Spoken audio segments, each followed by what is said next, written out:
जय श्री राम, सत श्री अकाल, आदाब। बच्चों, आज मैं आपके सामने इलेक्ट्रोस्टैटिक्स को निस्तो नाबूद कर दूंगा। जी हाँ प्यारे बच्चों, इलेक्ट्रोस्टैटिक्स को हम चीर देंगे एकदम एकदम हम उसके माइक्रोस्कोपिक लेवल पे जाकर इलेक्ट्रोस्टैटिक्स के आज तक के पुराने 2011 से लेकर के 2023 तक जितने भी JEE एडवांस, हाँ आपने सही सुना, ये आज IIT की क्लास है और हम जितने भी एडवांस के इलेक्ट्रोस्टैटिक्स के electric potential, potential energy, flux हो या कूलम्स लॉ हो या गॉस लॉ हो, कुछ भी हो, जितने भी उसके आज तक के एडवांस के सवाल आए हैं आपके 2011 से लेकर के 2023 तक, हम सारे आज कवर करेंगे प्यारे बच्चों। तो वीडियो एंड तक जरूर देखिएगा। जी हाँ, और जो मेरे चैनल को पहली बार देख रहे हैं जरूर अपना प्यार दीजिए, लाइक कीजिए, सब्सक्राइब कीजिए और बेल आइकन दबाना ना भूलिए। चलिए शुरू करते हैं प्यारे बच्चों। जो आज का पहला क्वेश्चन मैंने उठाया है वो है 2023 यानी इसी साल का पेपर 2 का एक सवाल है। ये सवाल आपका डाइपोल का सवाल है। तो डाइपोल एक बड़ा ही खास टॉपिक है, बड़ा फेवरेट टॉपिक है एडवांस वालों के लिए, ध्यान से समझिएगा, ज़्यादा मुश्किल नहीं है, आसान ही है। तो देखिए इनिशियल सिचुएशन क्या दी है। इनिशियल सिचुएशन में एक डाइपोल है, क्वेश्चन में गिवन था एक चार्ज -q0, -2 पर है, +q02, तो ये डाइपोल बन गया। और इस डाइपोल की वजह से P पॉइंट जो कि 100, पर है, जो पोटेंशियल है इस पूरे अरेंजमेंट की वजह से वो V0 है, राइट।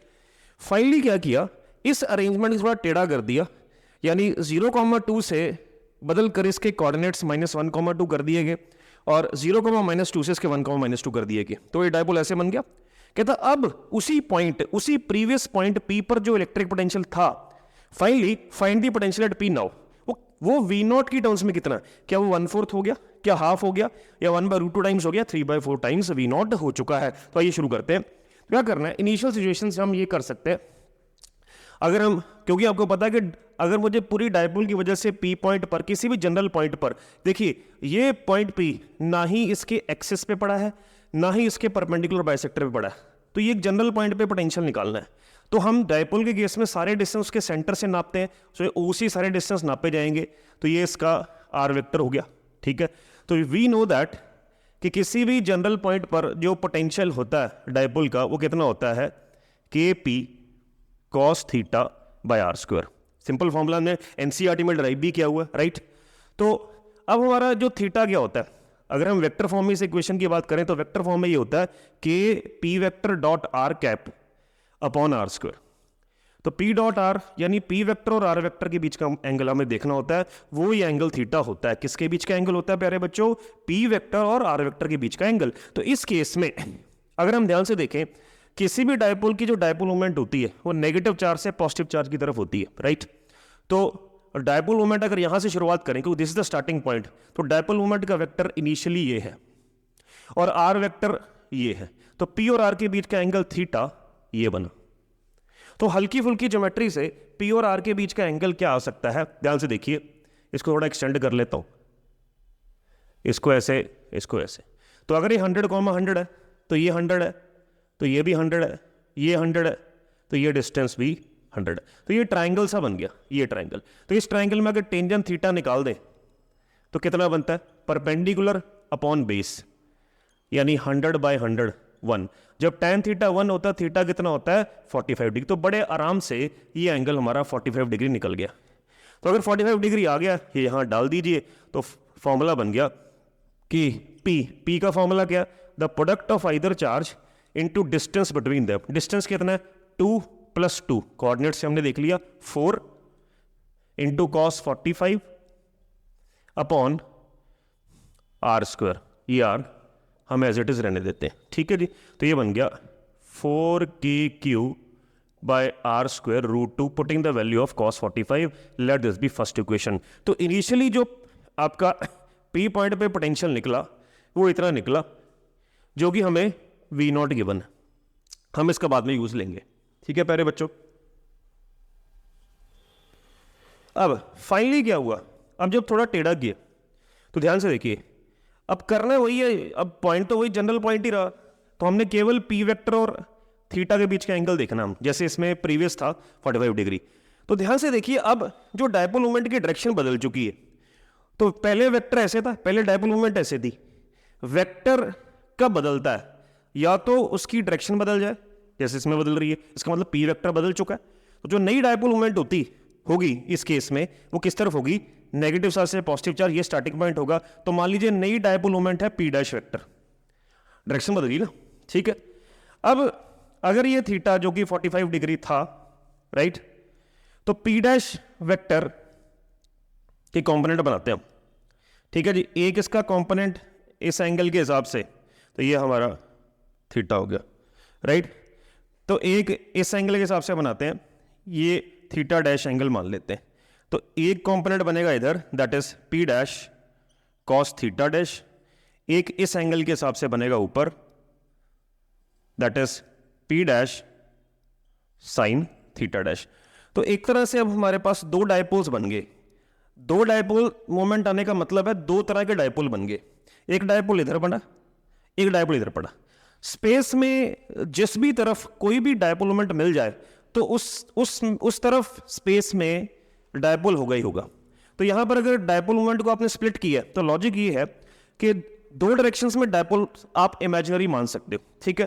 तो अब ये जो डायपोल है जिसके dipole moment P dash cos theta dash है, इसकी डायपोल मोमेंट इधर है और जो इसका आर वेक्टर वो तो इधर ही है। तो ये पी और आर के बीच का एंगल ये लिया जाएगा टोटल। अब ये बड़े आराम से कर सकते हैं, इतना तो 90 हो गया, ये 90 में 45 ऐड किया तो 135। तो जो यहां पे कर देता हूं, ऐसे स्प्लिट कर लेते हैं। सो ये है due to P dash cos theta dash, ये जो डायपोल है उसकी वजह से पी पॉइंट पे जो पोटेंशियल आया वीपी डैश मान लेते हैं, वीपी डैश 1 मान लेते हैं, ठीक है। ये बन गया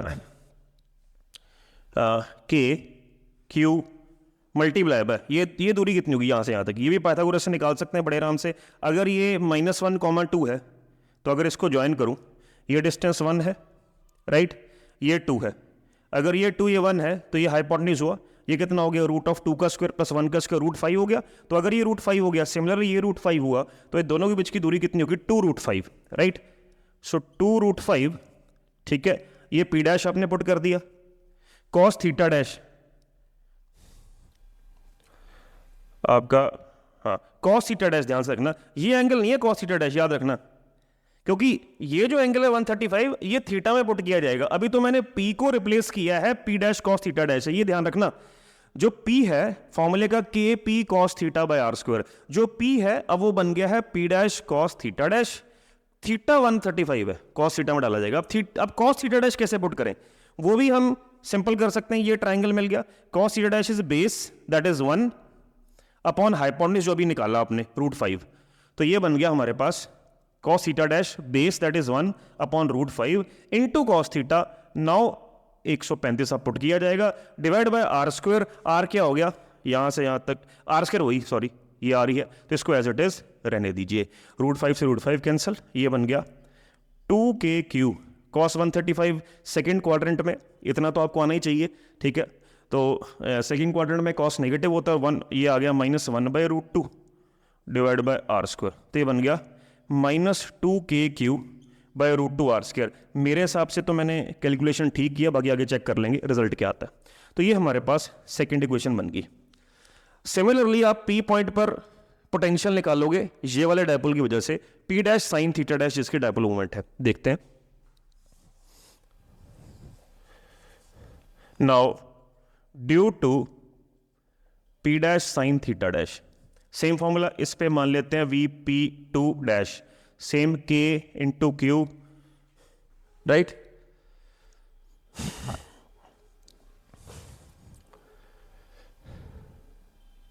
अब इसमें जो डायपोल है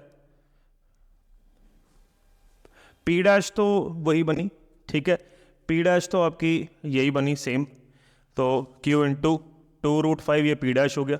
sign theta dash, sine theta dash क्या हुआ, sign theta dash perpendicular upon hypotenuse that is 2/√5, right, into cos theta. Theta कितना बना, अब ये डायपोल मोमेंट और इसके बीच का एंगल ये है अकेला थीटा 45 डिग्री, तो ये बन गया cos 45 डिग्री बटा आर स्क्वायर। √5 से √5 कैंसिल, ये बन गया 2 या 4k³ by R square into 1/√2, this is Vp2 dash. Let this be third equation. The total potential now, अब ये तो दो इंडिविजुअल पोटेंशियल, दोनों की वजह से पी पॉइंट पे पोटेंशियल वेक्टर सम नहीं करेंगे क्योंकि पोटेंशियल स्केलर क्वांटिटी है। So therefore the net potential at P this plus this, तो ध्यान से देखिए क्या कॉमन आ रहा है दोनों में, k q upon root two r square common है, तो k q upon root two r square common है, तो ये पॉजिटिव है, 4 minus 2 that is 2, so 2kq upon root two r square, this is the fourth equation. So ये नया potential बना P point पर जो पूछा है, लेकिन ये पूछा आपका वी नॉट की टर्म्स में, ये सारा वी नॉट है, दिस इज वी नॉट। तो दोनों इक्वेशंस को अगर डिवाइड कर दें तो let us divide both these equations, so I get 1 divide by 4, 1 यानी ये, यानी V naught divide by V net P, यानी 4kq upon R square root 2 upon 2kq upon root 2 R square, so kq root 2 R square cancel हो गया, ठीक है, ये इससे कट गया, तो हमारे पास ये नीचे आ गया, तो जो नया पोटेंशियल पी पॉइंट पे आया that is V naught by 2, this is the answer, second option. तो प्यारे बच्चों देखिए, आईआईटी है, मेरे को तो समय लगेगा एक्सप्लेन करने के लिए, लेकिन अगर आपका हाथ चलेगा इसमें एकदम क्लिक हो जाएगा तो ये सवाल 2 ढाई 3 मिनट में हो जाएगा, 2 मिनट मुश्किल से लेंगे। मैंने तो एक स्टेप सॉल्व किया है। तो देखिए लॉजिक इसमें यही है, आपको सबसे पहले पॉइंट पहचानना है, पी ना ही उसके एक्सियल पोजीशन पर था ना ही इक्वेटोरियल पोजीशन पर था, राइट। तो हमें जनरल फॉर्मूला पोटेंशियल का पता होना चाहिए, के P cos theta by R square. और इसमें समझने वाली बात यही है, जहां बच्चे गलत करेंगे वो थीटा देखेंगे, थीटा किसके बीच का एंगल है, क्योंकि जब हम वेक्टर फॉर्म में लिखेंगे तभी हमें पता लगेगा। तो वेक्टर फॉर्म में जो रिजल्ट होता है ये k p vector dot r cap लिया जाता है, r cap basically r vector ही है, तो पी और आर के बीच का एंगल आप थीटा ये मैटर करता है यहाँ पर। तो दोनों केसेस में मैंने बताया, ठीक है। जब आपने डायपोल को टेढ़ा किया तो उसकी डायपोल मोमेंट 2 पार्ट्स में स्प्लिट कर ली गई, ठीक है। स्प्लिट करने के बाद ये एक इंडिविजुअल डायपोल बन गया, ये एक इंडिविजुअल डायपोल बन गया, ठीक है। तो दोनों की वजह से due to P dash cos theta dash and due to P dash sine theta dash आपने इस पॉइंट पर नया पोटेंशियल निकाला है। तो नेट पोटेंशियल दोनों को ऐड करके इतना आ गया, यही पूछा गया था, ये आंसर आ चुका था, लेकिन क्योंकि इसको वी नॉट की फॉर्म में करना, दोनों को डिवाइड करना पड़ा, तो जो नया पोटेंशियल आया डायपोल को थोड़ा टेढ़ा करने के बाद वो पुराने से आधा हो चुका है। बहुत ही बढ़िया ये सवाल था, और हल्की फुल्की इसमें ज्योमेट्री आपको पता होनी चाहिए, ये दिमाग को चलना चाहिए कि ये थीटा एंगल कैसे निकालें। फटाफट से टेंजेंट थीटा से आप ये निकाल सकते हो। आप देखिए, तब तक मैं अगला क्वेश्चन लिखता हूं।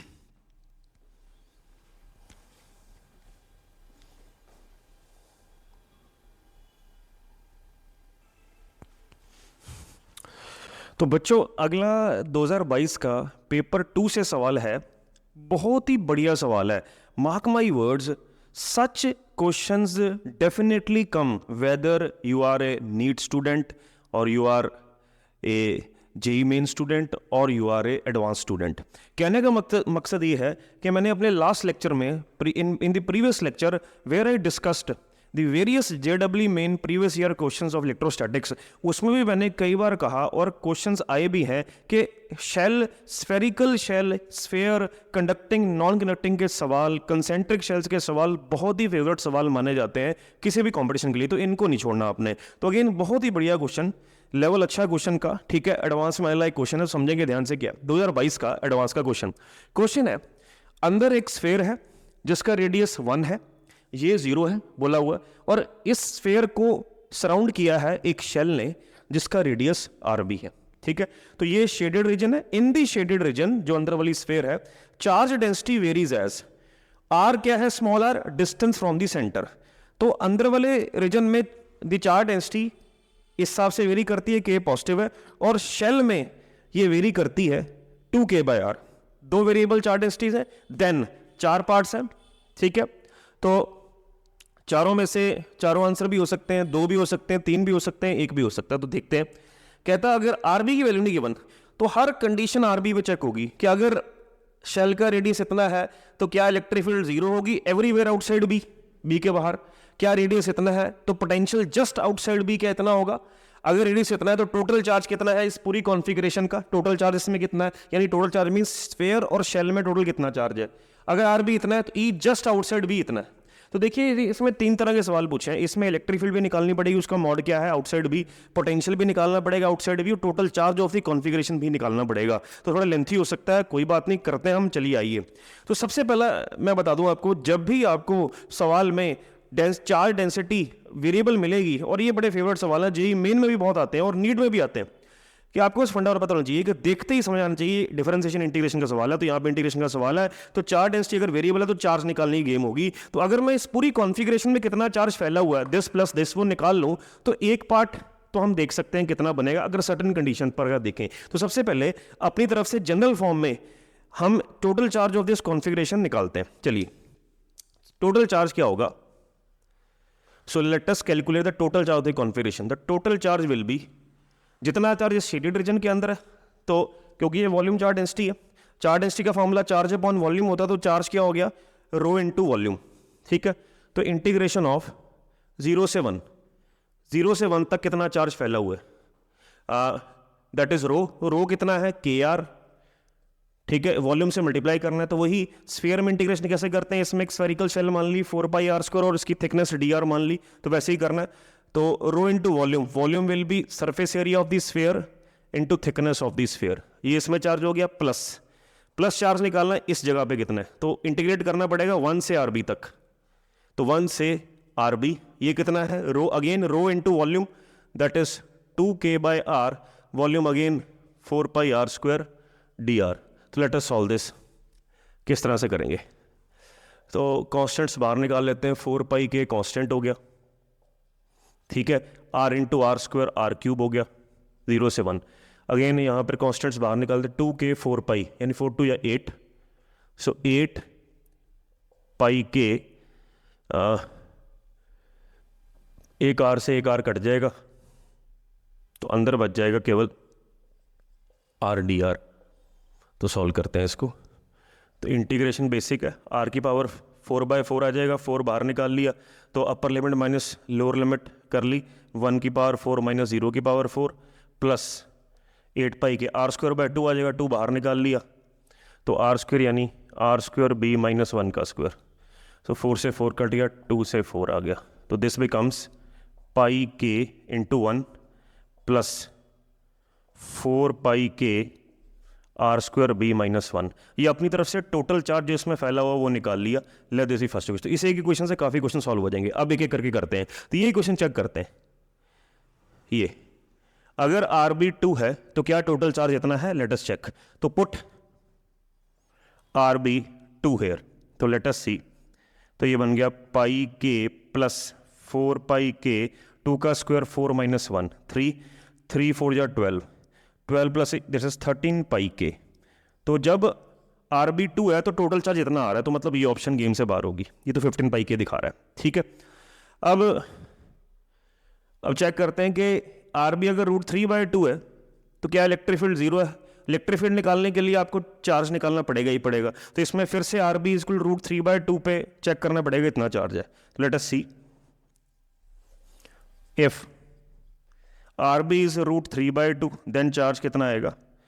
πK प्लस 4πK, √3/2 का स्क्वायर 3/2 हो जाएगा, -1, डेढ़ में से एक माइनस किया, हाफ हो गया, हाफ 2 से 2 कैंसिल हो गया, ये 3πK बचा अगर मैं गलत नहीं हूँ। टोटल चार्ज इतना आया, ठीक है, इतना आया। तो अब electric field is 0 everywhere outside B, just outside B, तो B पे कोई भी पॉइंट हो सकता है, ठीक है। तो इलेक्ट्रिक फील्ड चेक कर लेते हैं। इलेक्ट्रिक फील्ड का फॉर्मूला KQ/R² है, ठीक है। तो Q आप टोटल चार्ज निकाल ही चुके हो, it is K into 3πK/R²। तो ये आपको डालना पड़ेगा, √3/2 डाल दो, तो आपको जब अब आप √3/2 डालोगे तो आपको साफ पता लग रहा है कि ये 0 तो नहीं बनेगी, तो ये AB गेम से बाहर हो गया। तो जब RB 3/2 है तो पोटेंशियल जस्ट आउटसाइड B इतना है, ठीक है। तो फिर 3/2 पे भी चार्ज निकालना पड़ेगा, तो निकाल लेते हैं चार्ज 3/2 पर, राइट। तो अगर RB 3/2 है तो चार्ज कितना हुआ? चार्ज हुआ πK प्लस 3/2 यानी 9/4 minus 1, 4πK into 9/4 minus 1, that is πK, LCM ले लिया 4, 9 माइनस 4 दैट इज 5/4, 4 से 4 कट गया, 5πK plus that is 6πK। इतना चार्ज आया। चार्ज आ गया तो जस्ट आउटसाइड B, मतलब आप रेडियस 3/2 ही ले लोगे तो जस्ट आउटसाइड बी पोटेंशियल हो गया के क्यू बाय आर। क्यू आपका बन गया क्यू बन गया आपका 6πk, राइट, और आर आपका बन गया 3/2। तो के की वैल्यू डाल दी 1/4πε0। ठीक है, पाई से पाई कट गया, ये इससे कट गया, ये इससे कट गया, तो कितना आंसर आ गया k/ε0। बिल्कुल ठीक है, बी ऑप्शन बन रही है, राइट। इसी तरह से अगर आर बी 5/2 है तो आर बी 5/2 पर आपको देखना पड़ेगा चार्ज कितना है। सबसे पहले तो चेक करते हैं आर बी 5/2 पे चार्ज कितना है, राइट। सो ये मैं इसको रब करके सॉल्व करता हूं, 1 मिनट।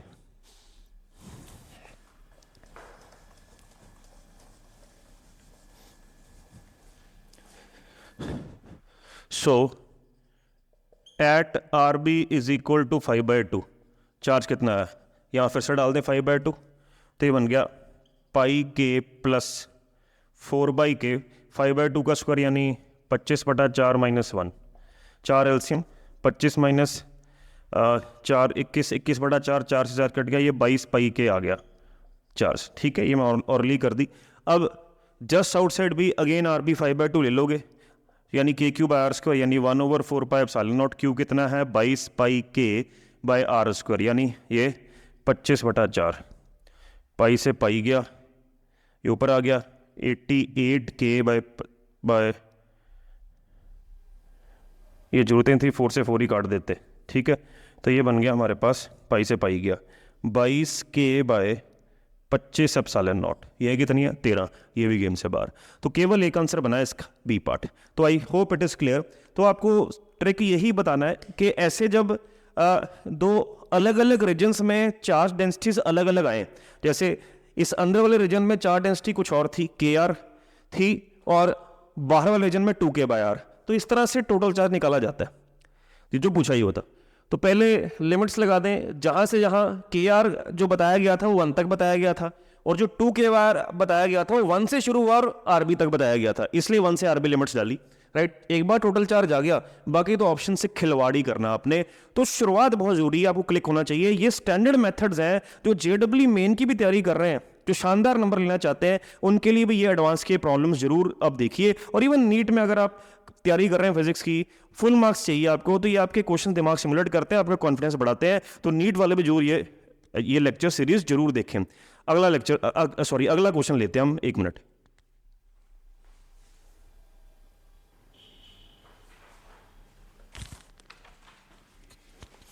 प्यारे बच्चों, अगला जो सवाल है अगेन 2022 का पेपर, सेम पेपर 2 में एक और बढ़िया सवाल है। इसमें ये एक डिस्क दी हुई है, this is a disc not a ring, right. तो एक डिस्क है जिस पे uniform surface charge density plus sigma है, यानी इस पे प्लस क्यू चार्ज मान लीजिए है, पॉजिटिव चार्ज है, ठीक है। और इस तरफ जेड एक्सिस माना हुआ, राइट।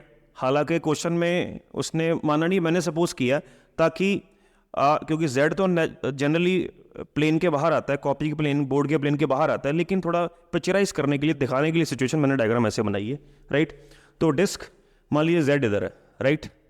तो z एक्सिस पर एक चार्ज पड़ा है q, जो कि z is equal to z0 की दूरी पर है क्वेश्चन के हिसाब से, और z0 ग्रेटर देन 0 है, तो ऑब्वियसली पॉजिटिव साइड पे पड़ा हुआ कहीं पर भी, राइट। और ये इनिशियली रेस्ट पे रखा गया है u0। तो अब कहता है कि ये तो पक्की बात है, ये वाली डिस्क ये भी पॉजिटिव है, ये भी पॉजिटिव है, तो ये डिस्क इसको रिपेल करेगी। इस डिस्क की इलेक्ट्रिक फील्ड होगी एक्सिस पर इस तरफ, राइट। इस इलेक्ट्रिक फील्ड में इस पे फोर्स लगेगी, रिपल्सिव फोर्स इस तरफ की हुई, तो ये तो समझ में आ रहा है। लेकिन कह रहा है कि कूलम फोर्स के अलावा ये एक और फोर्स एक्सपीरियंस करता है, a vertical force, f vector is -c, k cap is obviously z axis, negative side. अगर मैंने z पॉजिटिव इधर माना है तो नेगेटिव इधर होगा z, तो इसका मतलब इस पे अगर राइट साइड पर कूलम फोर्स लग रही है तो लेफ्ट साइड पर ये भी फोर्स लग रही है, एफ वेक्टर इज -ck। ये दो फोर्सेस की गेम है इस पर, c ग्रेटर देन 0 है। Let beta is equal to this then. अब देखिए कई बार ना ये क्वेश्चन पढ़कर बच्चे कंफ्यूज हो सकते हैं, भैया बीटा क्या है, बीटा के तो जिक्र ही नहीं हुआ। देखिए एडवांस ऐसा ही है, एडवांस जहां एक आम बच्चे की सोच खत्म होती है, वहां एडवांस वाले शुरू करते हैं, याद रखना। या तो मैं ये कहूंगा वहां से भी शुरू नहीं करते, उससे भी 2-3 स्टेप्स आगे जाके शुरू करते हैं। तो मैं किसी भी बच्चे को आम नहीं बोलता, ठीक है, जनरली हम नंबरों के हिसाब से जज करते हैं। तो जो बच्चे इस क्वेश्चन को एक बार सॉल्व कर पाएंगे ना, आधे से ज़्यादा जनता तो ये बीटा देख के रुक जाएगी कि बीटा क्या है, बीटा को चक्कर ही नहीं है। लेकिन एक बार ऑप्शन पढ़िए, कहता बीटा ही है, देन अगर बीटा 1/4 होगा और Z0 अगर इतना होगा तो पार्टिकल क्या ओरिजिन पे पहुंच जाएगा। चलिए देखते हैं एक बार। नॉर्मली बीटा को भूल जाते हैं। तो देखिए पार्टिकल ओरिजिन पे कब पहुंचेगा, एक फोर्स इसको नहीं पहुंचने दे रही, राइट साइड पर भगा रही है, एक लेके आना चाहती है। तो ये तो लॉजिक है, तो न्यूटन ही कहता है, न्यूटन का दूसरा लॉ कहता है ये पार्टिकल पर अगर एफ वेक्टर वाली फोर्स क्यू से बड़ी हो जाएगी तो जाहिर सी बात है लेफ्ट साइड पे चला जाएगा, चलना शुरू करेगा और यहां पहुंच सकता है। अगर इस क्यूब इस चार्ज पार्टिकल पर राइट साइड वाली फोर्स इससे ज्यादा होगी तो ये कभी भी ओरिजिन पर नहीं आएगा। बस ये लॉजिक है। तो हम इस क्वेश्चन में केवल इसका वैल्यू निकालेंगे, इसका मॉड निकालेंगे और इसका मॉड निकालेंगे, और जिसका मॉड जिससे ज्यादा हो गया उस हिसाब से क्वेश्चन सॉल्व करेंगे। तो लेट अस सी, सबसे पहले तो ये क्यू ही निकालते हैं। तो इसके लिए इलेक्ट्रिक फील्ड, एक डिस्क की इलेक्ट्रिक फील्ड उसके एक्सिस पे कितनी होती है ये रटा होना चाहिए आपको फॉर्मूला। 1 माइनस, इस केस में जेड एक्सिस है तो 1 minus Z upon √r² plus z², this is the formula. ठीक है प्यारे बच्चों, z उसका ऑब्वियसली ओरिजिन से उसका एक्सिस तक की दूरी होती है, r उसका रेडियस होता है डिस्क का, सिग्मा उसकी सरफेस, ये आपको पता होना चाहिए। ठीक, तो फोर्स इस पे लगी Q मल्टीप्लाई बाई ये सारी, फटाफट से करते हैं। z जो कि Z0 है यहाँ पर, ठीक है, अगर 25/7 आ रहा है तो यहाँ डालिए z की जगह 25/7 r और √r², 25 का स्क्वायर 625, r², 7 का स्क्वायर 49, ये आ गया जी। चलिए इसको सॉल्व करते हैं एक बार। ये एज इट इज आ गया Q सिग्मा बाय 2ε0। मैं इसको सॉल्व करता हूँ, ये बन गया 49 r² प्लस, तो 625 प्लस 49, तो लगभग 676 मान ले, क्योंकि लगभग 676 का स्क्वायर कितना हो गया, 26 का हो जाएगा ना, तो लगभग 26 हो गया ये, तो ऊपर 26 आ गया 676, तो 26 इंटू r/7 आ गया, वो 7 इससे कट गया तो ये बन गया -25 r/26r, r से r कट गया, ये शॉर्टकट में मैंने कर दिया अप्रोक्सीमेशन लगाकर। ठीक है, तो ये सॉल्व करके आया Q sigma by this 26 LCM, 26 minus 25 तो 26 आ गया, तो ये बन गया Q sigma by 52ε0। Let this first equation. तो जो कूलम फोर्स राइट साइड पे आई है इतनी वैल्यू पर ही आई है। अब जरा इसको उठाते हैं। देखिए अब ये वाली फोर्स C पर डिपेंड कर रही है, नेगेटिव साइन ऑब्वियसली डायरेक्शन की बात कर रहा है, तो एक काम करते हैं C की वैल्यू यहाँ से निकाल लेते हैं बीटा की टर्म्स में। अब समझ में आ गया क्यों दिया, पता लग गया। तो बीटा अगर 1/4 है यहाँ डालिए, यहाँ से C की वैल्यू निकालिए, तो C यहाँ पर है beta Q sigma by 2ε0। Beta कितना क्वेश्चन में 1/4, Q सिग्मा बाय 2ε0। देखिए उसी फॉर्म में आ गया ये Q सिग्मा बाय 8ε0। फर्स्ट और सेकंड को कंपेयर कीजिए आराम से, देखिए क्या है 1/52, ऑब्वियसली आंसर कम देगा एज कम्पेयर टू 1/8। तो साफ पता लग रहा है कि ये वाली जो फोर्स है ये C की वैल्यू मतलब F के बराबर, ये वाली जो F डैश मान लेते हैं, तो यहाँ पे कह देंगे इस केस में, पहले केस में F dash is greater than F, तो लेफ्ट साइड वाली फोर्स ज़्यादा होगी तो ये चांस है कि ओरिजिन पे पहुंच जाएगा, तो A आपका आंसर बन गया। ऐसे ही आप B चेक करेंगे, फिर से वही सेम प्रोसेस, ये आंसर नहीं बनेगा आपका। ठीक है, लेकिन जब आप ये चेक करेंगे ना, इस पे आपका इसका उल्टा रिजल्ट आएगा। उल्टा का मतलब अगर ये वाली फोर्स इससे ज़्यादा आ रही है तो पार्टिकल ओरिजिन पे पहुंच रहा है, अगर ये से ज़्यादा आ रही है तो वो अल्टीमेटली वापस इस जगह पे जा रहा है, राइट साइड पे जा रहा है, तो ये बन जाएगी। थर्ड केस में अगर आप चेक करेंगे सेम चीज़ें, सेम प्रोसीजर फॉलो करके आपने क्या करना है, Z0 की जगह r/3 डाल देना, राइट, बीटा 1/4 पर। तो आप देखेंगे कि इस बार ये वाली फोर्स से ज़्यादा आ जाएगी, तो ये भी बन जाएगा आपका। इस तरह से अगर बीटा 1 से बड़ा हुआ और Z0 ग्रेटर देन 0 हुआ, तब क्या हमेशा पार्टिकल ओरिजिन पे पहुंचेगा, देख लेते हैं। अगर बीटा 1 से ज़्यादा हुआ तो देखिए यहाँ पर अगर बीटा 1 से ज़्यादा हुआ तो जो C की वैल्यू आएगी यहाँ देख लीजिए, तो मान लीजिए 1 से ज़्यादा आपका 3 आ गई, 4 आ गई, 2 आ गई, तो कोई भी ये वैल्यू, क्योंकि C अल्टीमेटली F डैश के बराबर ही है, क्योंकि F इज C बोला हुआ है, तो तब हमेशा ही ये वाली जो वैल्यू है इससे तो ज़्यादा ही आएगी, क्योंकि यहाँ पर ये फ्रैक्शन की फॉर्म में आएगी 1/समथिंग की फॉर्म में, और यहाँ पर ये नीचे 1 आएगा, ऊपर न्यूमरेटर बड़ा आएगा, ठीक है। तो हमेशा ऐसा ही होगा। तो जब भी बीटा 1 से बड़ा आएगा और z नॉट ग्रेटर देन 0 होगा तो पार्टिकल हमेशा ओरिजिन पे पहुंचेगा, क्योंकि तब हमेशा ही f डैश की वैल्यू f से बड़ी ही आएगी। आप चेक भी कर सकते हैं। तो इसमें क्वेश्चन में जो आंसर बने that is A, C and D. Again अच्छा क्वेश्चन था। तो ये डिस्क वाला फॉर्मूला मैं हमेशा कहता हूं बच्चों को पोटेंशियल का भी इसका और इलेक्ट्रिक फील्ड का भी। पोटेंशियल का भी मैं लिख देता हूं। तो डिस्क के एक्सिस पर फील्ड इतनी होती है, तो पोटेंशियल होता है sigma by 2 epsilon naught under root of R square plus Z square minus Z. This is the formula for the electrostatic potential of the disc on its axis and this is the formula for the electric field. दोनों याद रखो, कई बार ये formula based सवाल NEET में और even JW main में भी आ सकते हैं। चलिए अगला क्वेश्चन देखते हैं।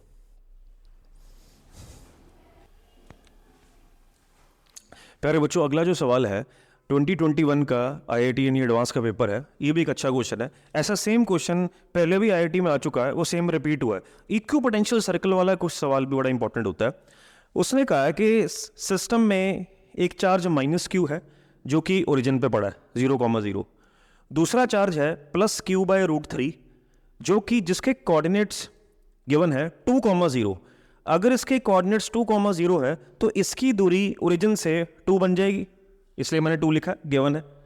और सर्कल का जो सेंटर बन रहा है वो b,0 पर है और सर्कल का रेडियस r है, ठीक है। और इन दोनों चार्जेस को रखने के कारण स्पेस में एक इक्विपोटेंशियल सर्कल बन रहा है, क्वेश्चन में गिवन है। तो this is the equipotential circle. Equipotential circle means हर जगह पोटेंशियल सेम है। और ये भी उसने कहा है potential is 0 in the XY plane. ये गिवन है, XY प्लेन में 0 है पोटेंशियल, तो वैल्यू ऑफ r की वैल्यू निकालनी है। तो चलिए ये काम करते हैं। तो करना क्या, तो मैंने क्या किया, ये हमें क्वेश्चन में गिवन था, ये सब गिवन था 2। तो अगर ये b,0 तो यहां से यहां की दूरी b होगी। अब मैंने क्या किया, अगर ये इक्विपोटेंशियल सर्कल है तो इसके 2 पॉइंट्स चूज कर लें। मैं सर्कमफ्रेंस पे 2 पॉइंट्स इस तरह से चूज करूं ताकि वो डायमीटर को कवर कर लें, एक p एक p डैश, क्योंकि डायमीटर को आधा कर देंगे और रेडियस आ जाएगा। तो एक पॉइंट p पर इन दोनों चार्जेस का पोटेंशियल निकाल लेते हैं और उसको बराबर 0 डाल देते हैं क्योंकि क्वेश्चन में गिवन है। और एक यहां पर निकाल लेते हैं, पोटेंशियल इन दोनों चार्जेस की वजह से 0 डाल देते हैं। आपके पास एक तो कोऑर्डिनेट्स a, इसके कोऑर्डिनेट्स जो a,0 a निकल आएगा, इसके मैंने माने हैं c,0, इसलिए कि अगर ये b है जिसको a मान लिया तो a b c करके कर दिया मैंने, ठीक है। तो c और a निकाल लोगे, c माइनस c में से c का मतलब है यहां से यहां तक की दूरी, a का मतलब है यहां से यहां तक की दूरी। जब c और a आ जाएगा तो c में से a माइनस करोगे डायमीटर आ जाएगा, डायमीटर का हाफ कर दोगे रेडियस आ जाएगा, ठीक है। चलिए, तो एट p जो दोनों चार्जेस का पोटेंशियल है, p पर इसका पोटेंशियल कितना होगा, यहां से यहां तक की दूरी जो कि मैंने a मानी है, माइनस KQ बाय a, ठीक है। जब भी पोटेंशियल का फॉर्मूला लगाना है नेगेटिव साइन कंसिडर करना है। ऐसे ही p पॉइंट पर इसका पोटेंशियल, तो यहां से ये दूरी चाहिए मुझे, ये तो ये दूरी कैसे आ सकती है, अगर 2 में से a माइनस कर दें ये दूरी आ जाएगी, ठीक है जी, plus k by root 3 2 minus a। अब बोला हुआ XY प्लेन पे पोटेंशियल कितना है, 0, ठीक है जी। तो यहां पर निकाल लेते हैं वैल्यू, देखते हैं कितनी आती है, KQ by minus KQ by this, ठीक है जी। नेगेटिव से नेगेटिव KQ क्रॉस मल्टीप्लाई करो, this becomes 2√3 minus √3a is equal to a, ये उधर ले जाओ, a कॉमन ले लो, √3 + 1, तो a की वैल्यू आ गई 2√3 over √3 + 1। Let this be first equation. Similarly in दोनों चार्जेस का पोटेंशियल p डैश पे निकाल लेते हैं, उससे c की वैल्यू आ जाएगी एट p डैश। तो p डैश पर इसका पोटेंशियल यहां से यहां तक की दूरी कितनी है, अगर c,0 तो ये c लिया जाएगा minus KQ by c, plus इसके लिए यहां से यहां तक की दूरी चाहिए, वो कैसे निकाल सकते हो, c निकालना है मुझे। अगर मैं c में से 2 माइनस कर दूं तो ये दूरी आ जाएगी, तो ये बन जाएगा c-2 यानी KQ बाय √3 c-2 बराबर 0, क्योंकि क्वेश्चन में कंडीशन गिवन है पोटेंशियल XY प्लेन में 0 है। अगेन ये कैंसल, ये बन गया √3 c-2 √3 is equal to c, तो c √3 + 1 इज 2√3, तो कितनी वैल्यू आई, ये एक कैलकुलेशन चेक कर लो एक बार, तो ये हमारे पास सी में से मैंने 2 माइनस किया, बिल्कुल ठीक, और यहाँ 2 में से मैंने ए माइनस किया, ठीक है। तो एक बार देख लीजिए, इधर चला गया, ये आ गया √3c minus 2√3 is equal to c. ये इधर गया, हाँ सॉरी, ये जब इधर गया तो ये माइनस होके आया, तो तभी मैं कह रहा था कुछ गड़बड़ है क्योंकि सेम आंसर बन रहे थे। तो ये हो गया आपका 2√3 ओवर √3 माइनस 1 ये सेकेंड। तो टोटल सी आ चुका है, यहाँ से यहाँ तक की दूरी आ चुकी है, ये आ चुका है, इसमें से माइनस करो, डायमीटर आ जाएगा। तो सी माइनस सी हो गया 2√3 over √3 minus 1 minus 2√3 over √3 plus 1। तो ये एलसीएम आ गया आपका √3 माइनस 1 इंटू √3 प्लस 1, ये बन गया 2√3 into √3 plus 1 minus 2√3 into √3 minus 1। तो ये कितना बन गया, ये 6 आ गया प्लस 2√3 माइनस 6 आ गया माइनस तो प्लस 2√3, तो ये बन जाएगा 2 टाइम्स 2√3 4√3, नीचे बन गया 3 माइनस 1 2, 2 से 2 कट गया, तो डायमीटर आ गया 2√3, तो रेडियस उसका हाफ हो गया 2√3/2, दिस इज √3, तो √3 is the answer. I hope it is clear. ठीक है प्यारे बच्चों, तो एक अच्छा क्वेश्चन था, बस आपको इसमें दिमाग आपको ये चलना चाहिए, फटाफट से मैं उसके एक्सट्रीम एंड्स पर पॉइंट चूज कर लूँ ताकि डायमीटर कवर हो जाए। तो अगर एक बार डायमीटर निकाल लोगे तो रेडियस अपने आप आ जाएगा। अगला सवाल लेते हैं।